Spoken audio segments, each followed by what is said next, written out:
Aujourd'hui, on réfléchit à moderniser l'indice de qualité de l'air. Pourquoi? L'indice qu'on utilise aujourd'hui a été conçu en 1996. Pour le calculer, on prend en compte les 4 principaux polluants de l'époque, qui sont ensuite synthétisés, compilés en un seul indice qui prend en compte le polluant maximum, ce qui signifie que pour des situations très différentes, on peut avoir un indice équivalent. Comment on en est arrivé à ce mode de calcul? 2 raisons principales. À l'époque, les moyens de surveillance étaient beaucoup plus limités. On n'était pas en capacité de donner une information sur tous les polluants en tous les points du territoire. On avait besoin d'une règle de calcul qui puisse s'adapter à des situations où il nous manquait 1 ou 2 polluants.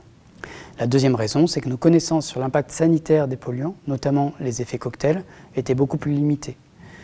C'est un petit peu le même problème qu'avec les médicaments. Quand on en prend un, on connaît ses effets. Quand on en prend 2, il peut déjà y avoir des interactions. Quand on en prend 3, 4 ou 5, les interactions deviennent assez incontrôlables. Depuis une vingtaine d'années, nos moyens et nos connaissances se sont considérablement améliorés. On a une meilleure compréhension de l'impact sanitaire, notamment les effets chroniques. Ce qu'on respire au quotidien va surtout avoir un impact sur le long terme, par le biais de maladies respiratoires, cardiovasculaires ou même de cancer. On a également une meilleure connaissance des effets cocktails, c'est-à-dire les interactions entre les différents polluants. On a aussi des moyens de surveillance accrus, améliorés, que ce soit du point de vue de la mesure, mais également de la modélisation avec la prévision et la cartographie des polluants. Notre objectif aujourd'hui, c'est d'utiliser toutes ces nouvelles connaissances, ces nouveaux moyens, pour fournir un indice aussi complet et précis que possible aux utilisateurs, pour entraîner les réactions les plus adéquates. Le premier intérêt de cet indice, c'est qu'au lieu de prendre uniquement le polluant majoritaire, pouvoir prendre en compte l'ensemble du cocktail pour donner un indice qui varie entre les zones qui peuvent être très différentes. Le deuxième intérêt de cet indice, c'est de lui donner une variation horaire et non plus seulement journalière pour que le public puisse utiliser cette donnée au cours de son emploi du temps, de son mode de vie.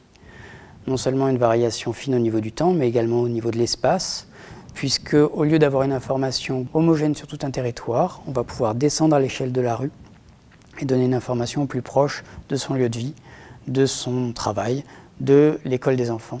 Donc vraiment une information sur mesure. Le troisième intérêt est de pouvoir ajouter un indicateur annuel. Un indicateur que la population, notamment les personnes sensibles, vont pouvoir reprendre pour adapter leur mode de vie. C'est un indicateur qui peut aussi intéresser la communauté scientifique pour leur permettre d'améliorer l'évaluation de l'exposition des personnes, que ce soit dans des milieux plus ou moins pollués. Le quatrième intérêt de ce mode de calcul, on va le retrouver dans les zones à pollution spécifique, comme les zones industrielles ou les zones agricoles. Ce sont des zones qui, en plus des polluants classiques, vont contenir un certain nombre de polluants spécifiques en quantité modérée. Avec l'ancien mode de calcul, ces polluants-là auraient été ignorés. Avec le nouveau mode de calcul, au contraire, on ajoute ces polluants aux polluants classiques, ce qui permet de contribuer à l'indice global. Aujourd'hui, nous avons les moyens de fournir cette précision. Il est temps de faire évoluer l'indice.